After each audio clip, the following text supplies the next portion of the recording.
and you seem to regain control of yourself. What do you mean?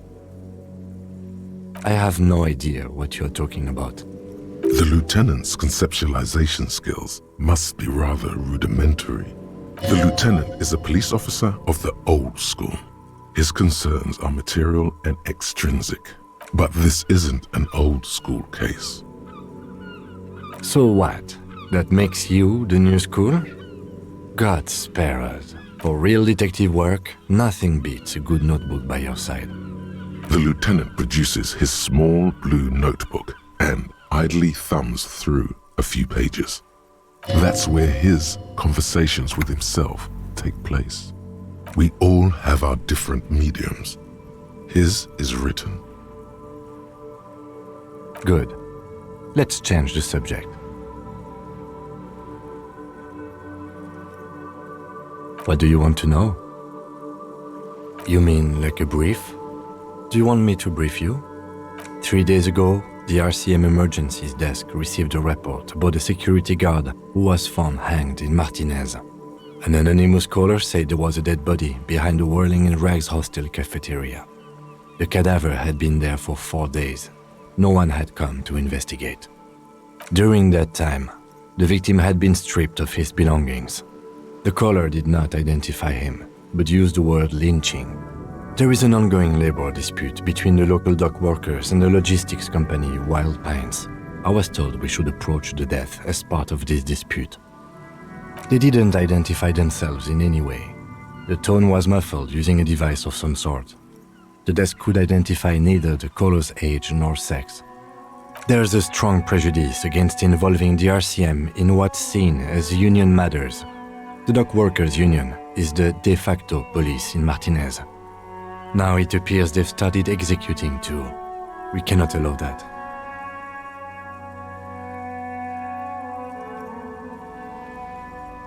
That's right.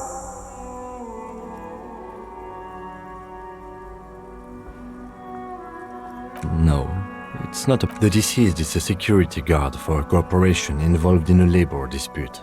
It doesn't take a DeLorean polymath to put the pieces together. I just don't see the case getting more mysterious than that. I can assure nothing like that will happen. Do you know why not? No, something isn't happening, because it's not part of reality. The gesture resembles an orchestra conductor bringing the choir to a full stop. So desperately mundane. You need to funk this case up. There's something the lieutenant isn't seeing. The universe is too irrational, too morally complex. You should convince him. I'm afraid you and I are pawns in a pissing competition. His disdain is clear. This man would not use such an expression otherwise. You don't know? I assumed you were in on it. Better still than an imbecilic cop-off. It's just stupidity. The cop kind. Our precincts can't decide if Martinez is part of Jamrock or the Industrial Harbor.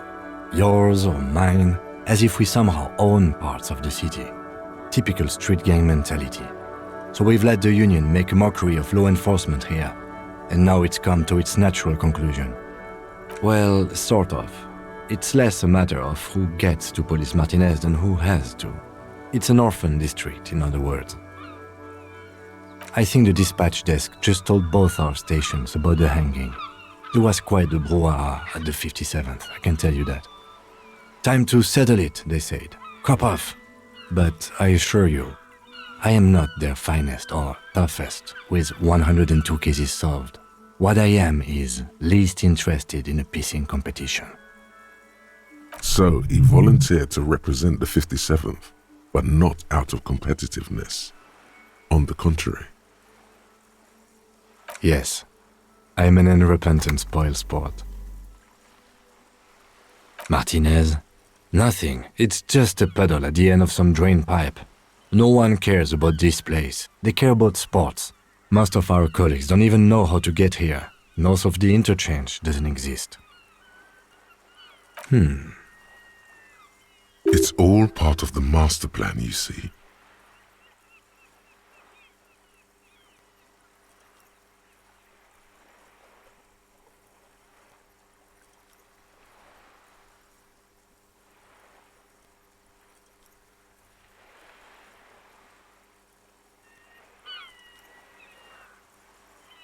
Really? It can't be that.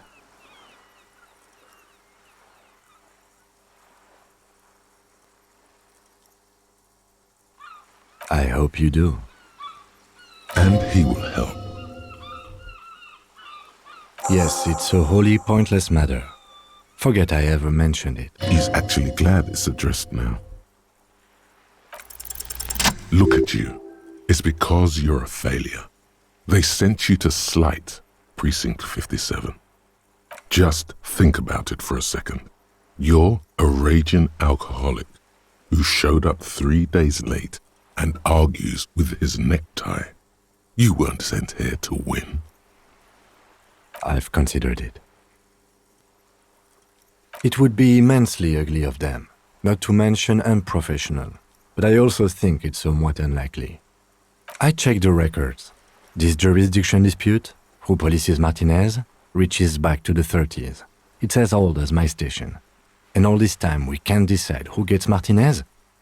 I think, yes, both stations would prefer a win. I am the finest of nothing. Safe? No. But you're old. You've made it this far. Something has brought you through. We've only just started working together, so I don't know what it is yet. But it's there. So no, I don't think they sent you as a joke. And even if they did, they are in for a surprise.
The pockets of these new jeans are perfect for sticking your hand into.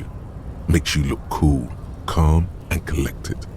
As your hand enters the pocket, your fingers brush against something, soft, yet crinkly. Hey, it's a chewing gum wrapper.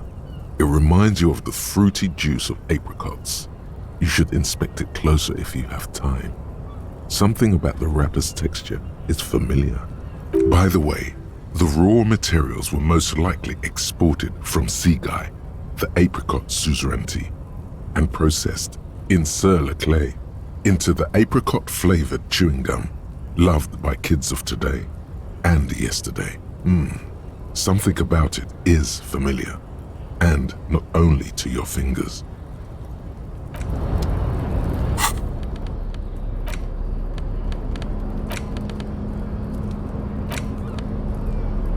A crinkled chewing gum wrapper. The worn label reads, Tutti Frutti. It smells faintly of apricots with a barely noticeable twinge of cinnamon. You feel compelled to point out that there's nothing fruity about cinnamon. It's a spice derived from tree bark. Good question. There is no answer or secret phrase written on the inside of the wrapper, yet you're drawn to it.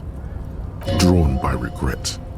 Stop before you hurt yourself with a Tutti Frutti wrapper. Throw it away, please. Can a used wrapper shrug? Seems like that's what the wrapper is doing somehow. This is not about flowers or bark. What is this about? Why are you looking at this wrapper? You carefully fold the wrapper into a square before putting it back into your pocket, lovingly even, despite the strange feeling of regret.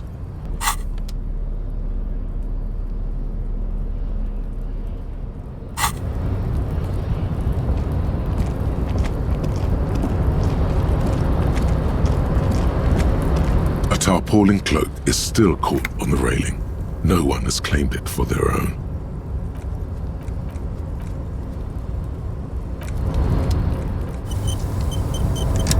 A tarpaulin cloak is still caught on the railing.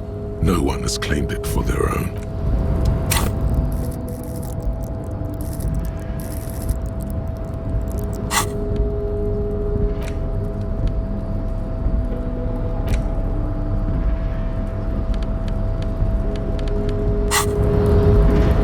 A tarpaulin cloak is still caught on the railing.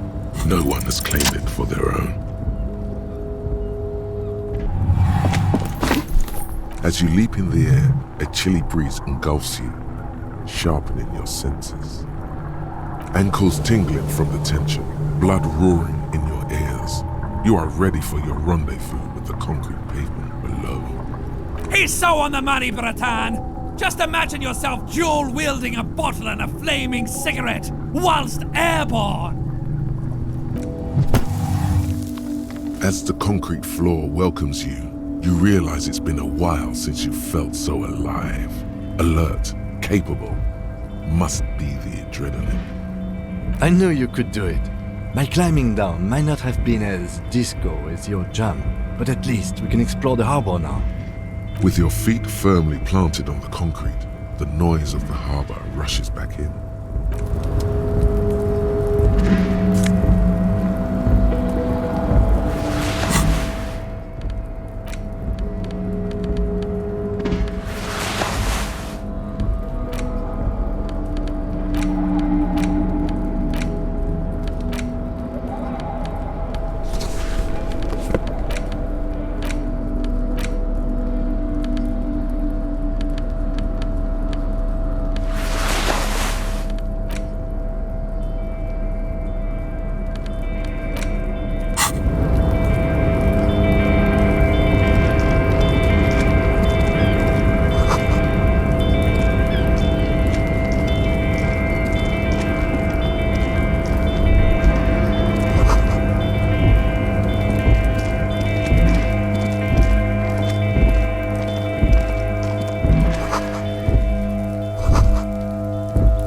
Snow is quietly covering the numerous wine bottles and cigarette butts on the ground.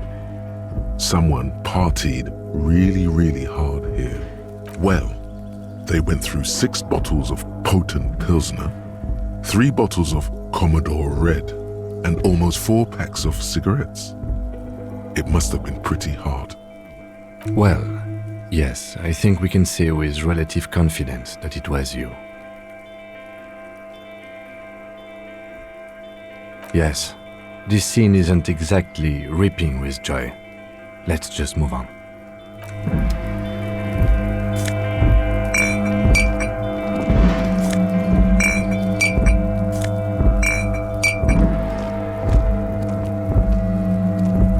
This is the night watchman's booth.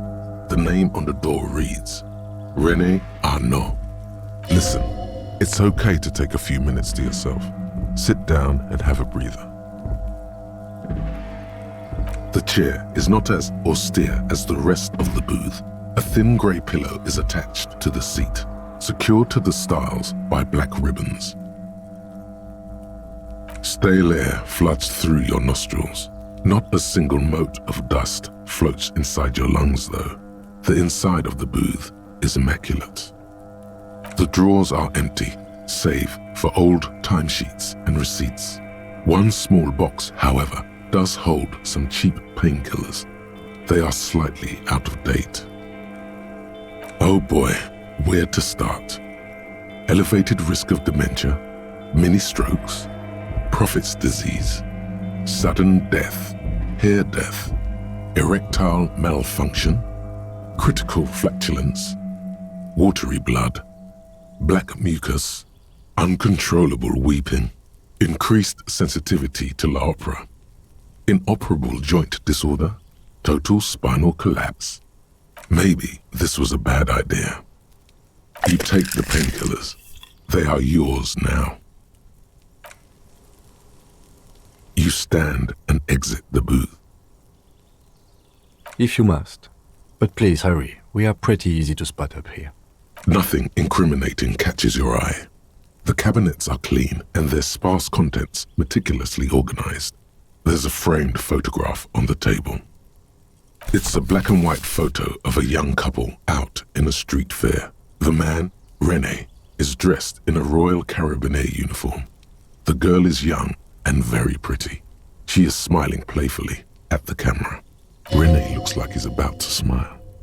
This photo must be tied to some good memories. Why did you take that picture of René?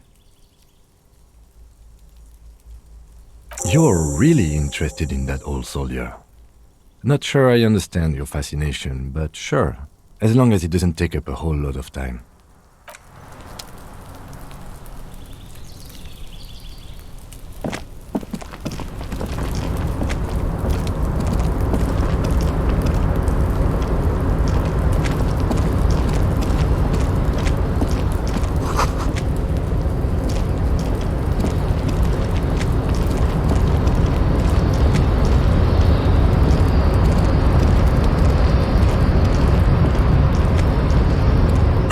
Control panel with several knobs.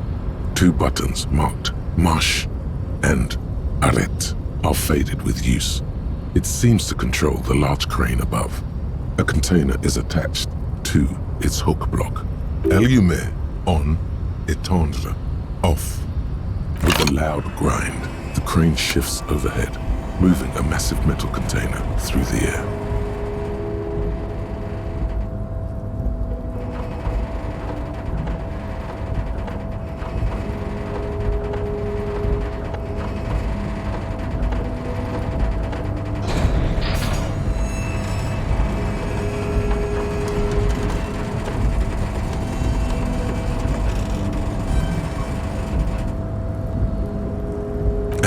With a surprisingly quiet thunk, the crane places the container down.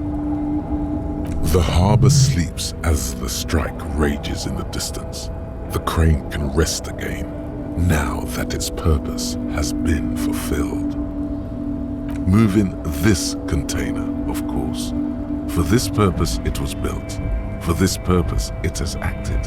And now it will rest. I can't see how that was worth the ruckus, except for seeing the crane in action, which I admit was satisfying.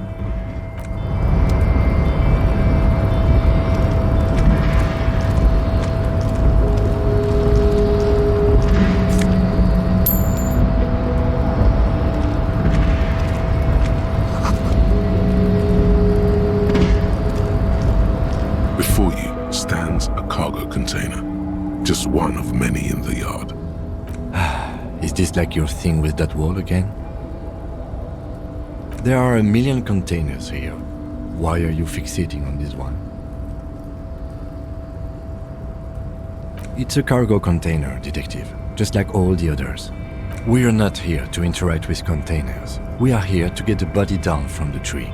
No reply. You attempt to turn the handle, to no avail. The doors seem to be mechanically locked. To your left, the lieutenant considers your actions with some puzzlement.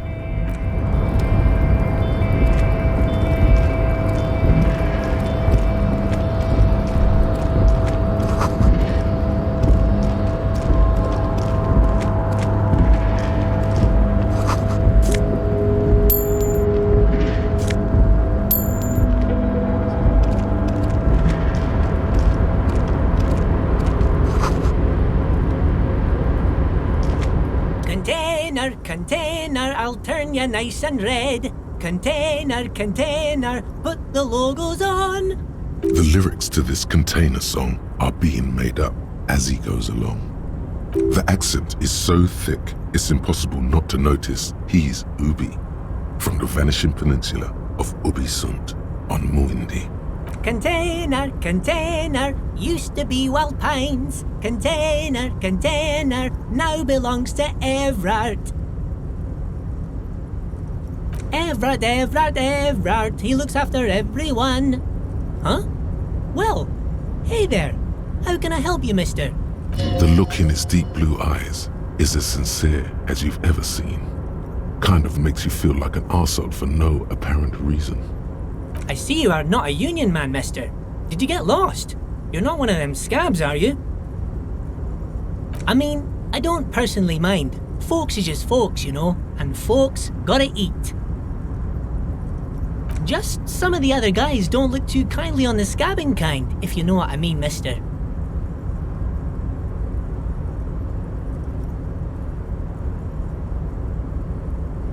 Oh, you want Mr. Evrart then?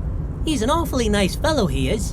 Him and his brother are both nice fellows. They've lived their entire lives in this here neighbourhood.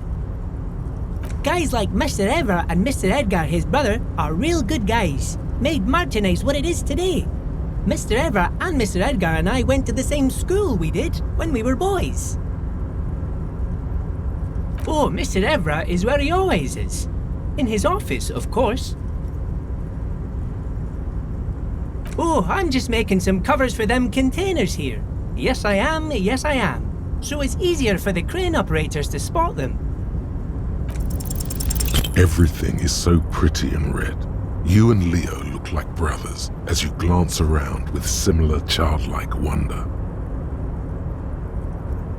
Sure is, mister. Sure is. Really livens up the place. Yes, it does. Yes, it does.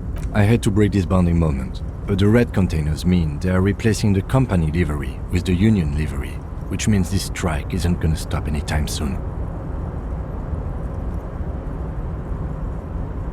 Bye-bye now.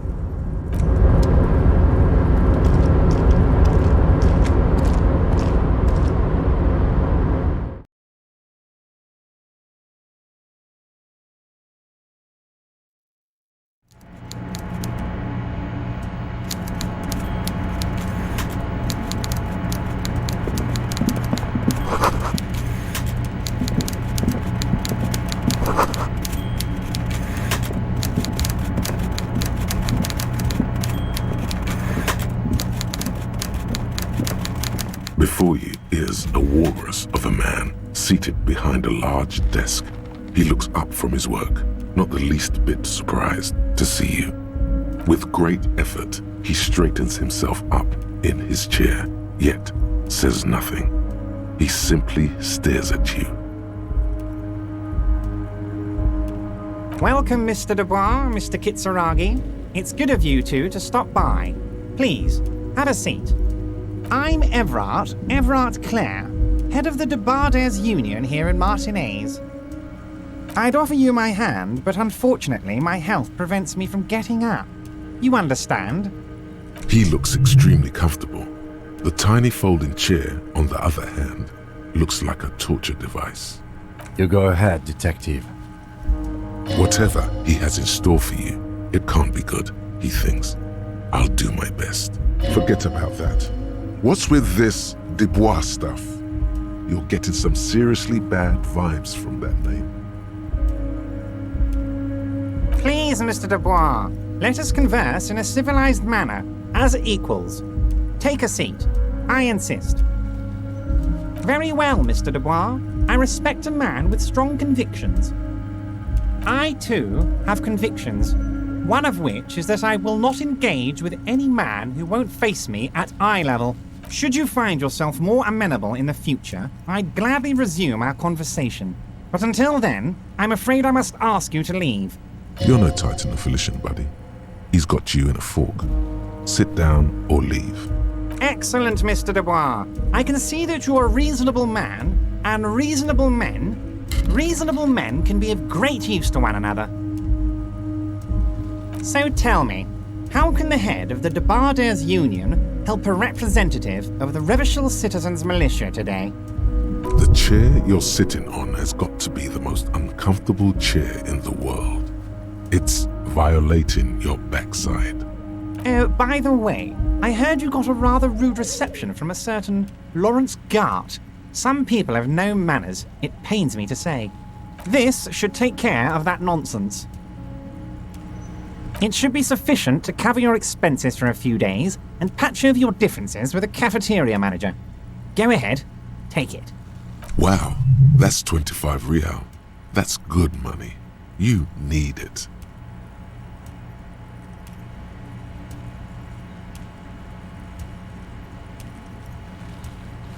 Is there anything you'd like to say to me? Or... No. Cool? I wouldn't go that far. I'm sure there are cooler things than delivering a comically oversized novelty check to a cafeteria manager. But, sure, if that's what's cool nowadays. Now, I'd like to set your mind at ease about one other matter. Your lost gun. Let me assure you, Union people are on it as we speak. I've got my best hounds looking for that lost gun. His slug-like lips move, but all you hear is an echo. Lost gun, lost gun, lost gun. The world is swallowed by a black hole of fear. Only 2 words escape its gravitational pull. Lost and gun. When he said, "Don't worry," he actually meant, be very worried. Are you all right, Harry? You seem anxious. Don't be. Everything's going to be all right. It's not like you left it loaded. You didn't lose a loaded gun. Local children aren't out there playing with it right now, pointing it into their own mouths. It's in a safe place. I just know it. I have a feeling everything's going to be all right. It was loaded. There were 2 bullets in it. You always keep at least 2 barrels loaded.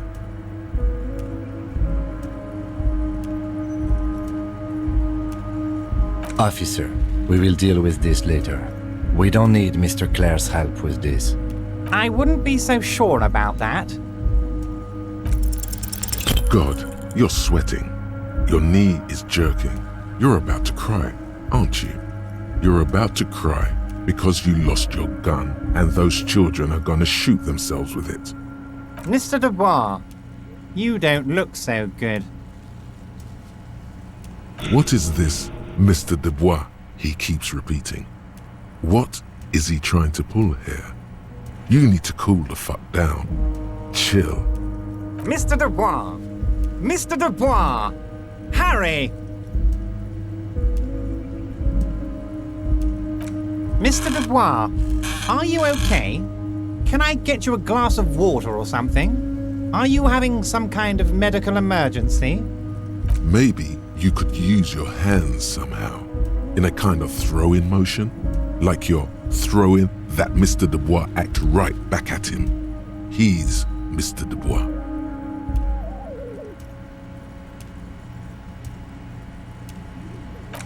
Don't be dramatic. I can see your condition isn't terminal.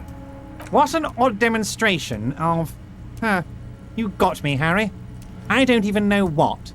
As entertaining as it was, I'm afraid we're wasting our time. And I'm an extremely busy man, as I'm sure you are too. Okay, enough. We are here to ask you some questions pertaining to a murder investigation.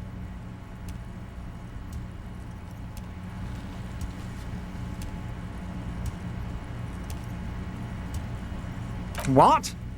Harry, how could you say that to me? You know I appreciate a joke as much as any jolly fat guy, but I can't take slander. Are you actually investigating this? The reaction appears to be sincere, but it's impossible to tell with this guy, honestly. Harry, you wound me, Harry, in the heart. But I trust you to put this to bed. Do what you must, and let's change the subject, shall we? He's hiding his real reaction beneath courtesy. Thank you for your understanding. We will continue to do what we must. You too, Lieutenant.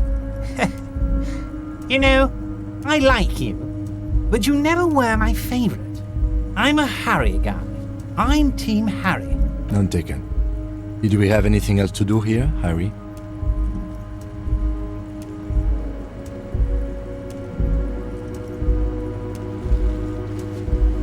Oh, of course. That's your main thing here.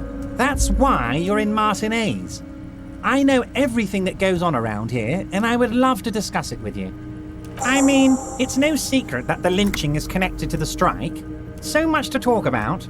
Honestly, it's been weighing on me so heavily. I understand you need to interview me. But there's a thing that's been keeping me up at night. I want to talk about the hanging. I mean, if we could just calmly talk, exchange information, we could blow this thing wide open. Yes, that sounds good. Let's do that. But I can't think straight with this thing weighing on me. You're police officers, aren't you? I have a crazy idea. You guys are basically door-opening machines, incredibly talented at opening doors. I'm not sure I understand. If you're asking us to break down someone's door, it's not going to happen. Come now. I just need you to go open a little door for me and leave it unlocked. A simple thing. Absolutely nothing shady about it. An excellent opportunity presents itself, sire. You could win the trust of the arch-liar, pretend to play into his hand. Then, should you wish, bend his efforts towards your own. Oh, no one's. It's just a weasel. A weasel lives there. Nothing for you to worry about. A loud blabbering weasel. When weasels feel no one is watching, they start acting foolishly. Just go there, unlock the door, and leave it open. It's been such a burden on me, Harry. I just want this to be over so I can discuss business with you.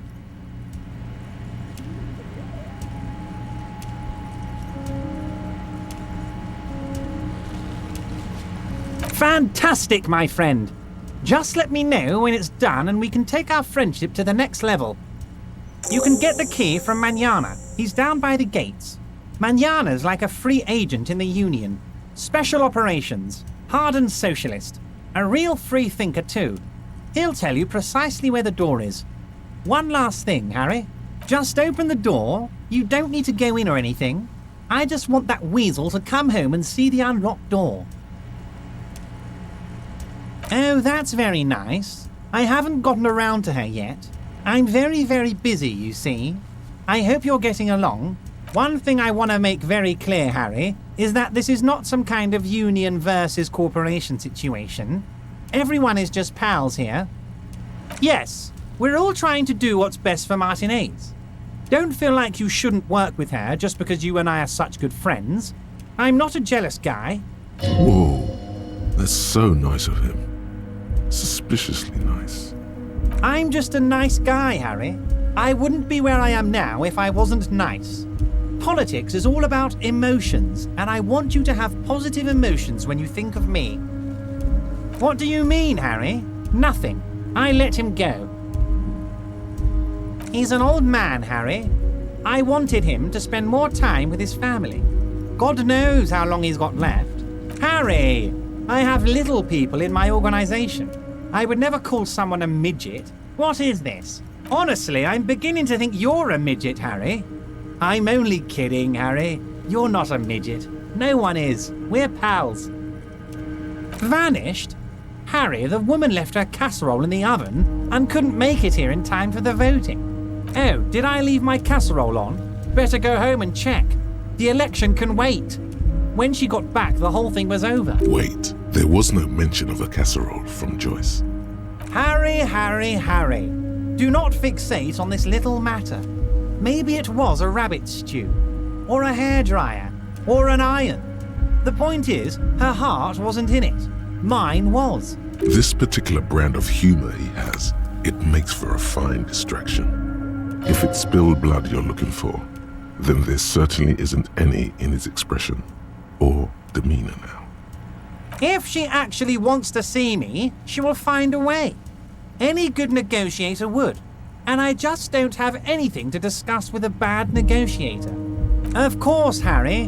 Let me just assure you one more time. It's perfectly okay to share anything we discuss here with this Joyce. This is a completely transparent organization. I have no interest in what she is doing, but I myself have nothing to hide. Your business is your business, and I respect your privacy. Just remember, none of this is secret. Tell her about all of it. My brother's picture, my singing swordfish clock. Tell her how overweight I am and how I'm helping you find your lost gun. Tell her about everything. Evrart doesn't mind. It is rather interesting to tell people things about each other, isn't it? It was nice telling him about her right now. You might have noticed there's one hanging on a tree behind the hostel cafeteria. Oh my. Don't take this question personally, but why would I get involved in this matter? Mr. Clare, the man was hanged with a cargo belt, a steel-reinforced cargo belt. It's safe to assume the Union had something to do with the murder. Besides, getting the body down would benefit all of us. It's a stain on the neighborhood. I can certainly see how having him up there might start affecting some real estate values. But of course, all joking aside, I am going to help you. Jean-Luc, my boy, I'm sending 2 police officers down. They have a dead body in a tree problem they need help with. Namely, they need it to be taken down. And Jean, please take it easy with the race signs. That's a yes to getting the body down, no to the race signs. You can find Jean-Luc down at the gates. He's the big impressive one. You know, tattoos, muscles, ethnic looking. Can't miss him. Great guy. My dear Harry, there are literally millions of containers in this harbour. I couldn't possibly remember what's in all of them. Harry, you smooth-talking son of a bitch. Time is a precious resource, and I don't have enough of it to count containers with you. Smooth talking. Maybe that's the way to go about opening the container. You should at least try convincing it. Wait. You need this to get in and out through the gate. Here, you're one of us now. A real red and white Union man. Take care, Harry.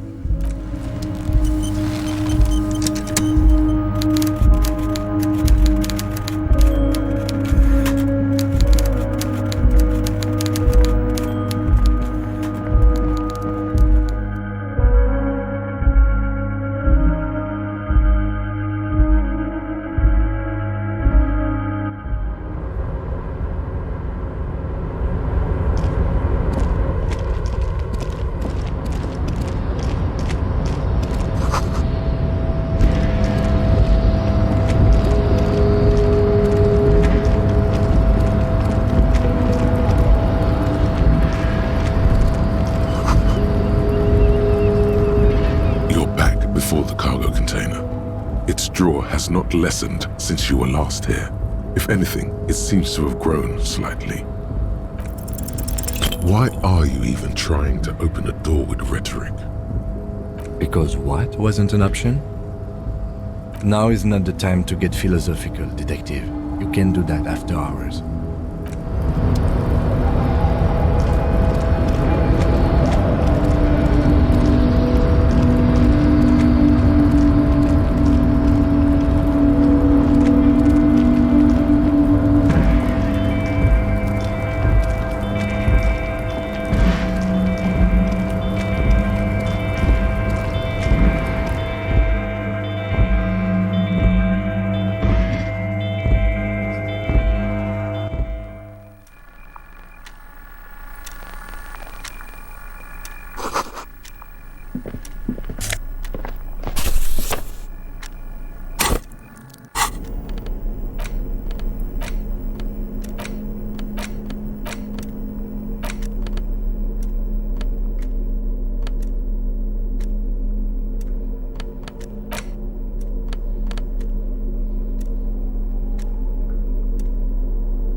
The front of this quarterly journal features a large satirical portrait of the late King Friesel. From the sides of his head, a pair of white antlers spread to the corners of the cover. Because Friesel was incompetent, foolish, and cruel. In short, the embodiment of everything the communards wished to overthrow. It's satire, you see. To your disappointment, there aren't any full-color pictures to direct your attention. Just column after column of closely set text, interrupted occasionally by little doodles in black and white. After rifling the pages with your thumb several times, you return to the table of contents. The magazine is divided into several sections: international developments, Kunst und Kultur, and local concerns. Just inside the cover, there's also an editor's note. Comrade, as you know, this journal takes its name from Mazov's immortal expression, du cristal à la fumée. This was his way of describing the way the rigid, crystalline structures of capitalist ideology turn to smoke under communism. But, like the structures of capitalist ideology, we too are at risk of going à la fumée, unlike many publications which are content to spoon-feed their readers reassuring drivel. La Fumée is committed to telling the radical truth, even when that truth may drive away potential subscribers. So please, if you value our radical Mazovian perspective on contemporary politics, culture, and international affairs, please consider subscribing today. Yours in struggle, the editors. What do you expect? It was laying around the office of the Debarders Union. They're probably bankrolling the thing. You flip back to the front of the magazine. The table of contents unfolds before you. This section includes a long, tedious critique of the latest round of free trade negotiations between the EPIS nations and the Free State of Semenine. You also skip over an article about heavy fuel oil smuggling along the Messina border, something about bear wrestling in Samara, book riots in Yugograd. Face it, you really aren't interested in foreign affairs. You're not even sure where most of these countries are. You flip back to the front of the magazine. The table of contents unfolds before you. It takes a moment, but gradually it dawns on you that Kunst und Kultur must mean arts and culture. It evokes a sense of recognition and fellowship among those privileged enough to understand. As you leaf through this section, you come across several reviews of recent radio plays, as well as a brief artist spotlight featuring a local artist identified only as CS. The main feature, though, is a long essay titled Tip Top Tournée, a critical Mazovian perspective. The Tip Top Tournée is an inter-isolari racing series, mostly known for its high speeds, ludicrous sponsorship deals, and high death toll. In Revachol, it's held quadrennially on the prestigious Zero Carousel racing circuit.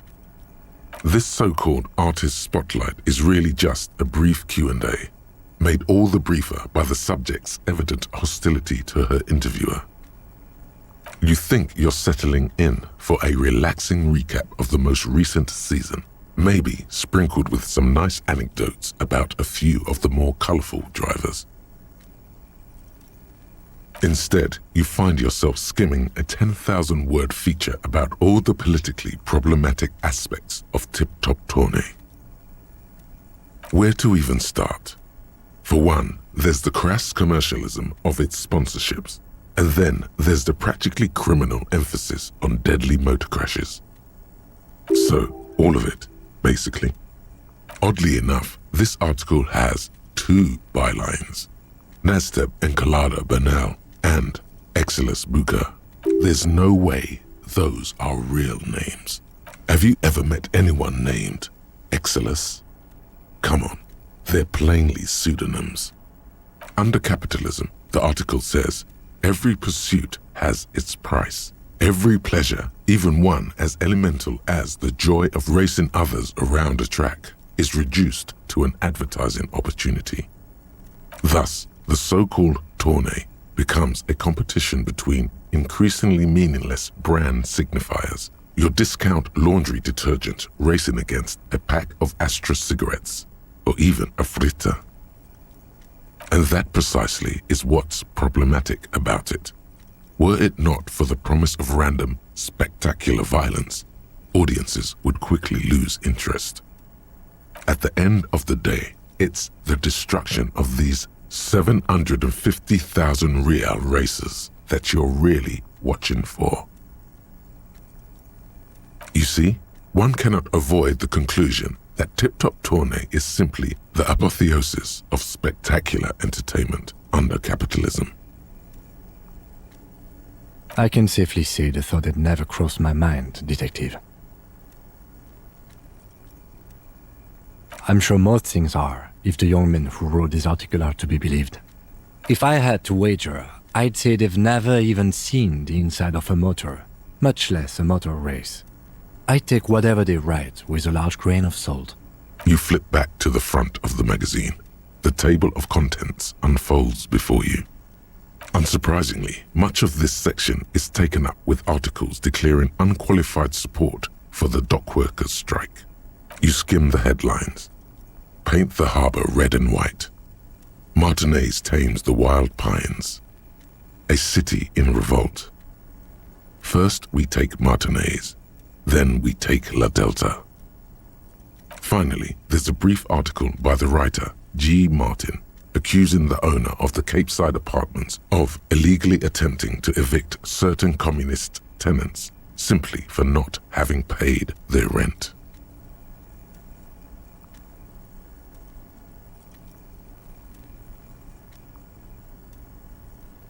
The writer G. Martin remarks dryly that capitalists love wealth redistribution so long as it's only redistributed upward. It's true, the rentiers have been bleeding you dry. You really ought to find your own place one of these days. You flip back to the front of the magazine.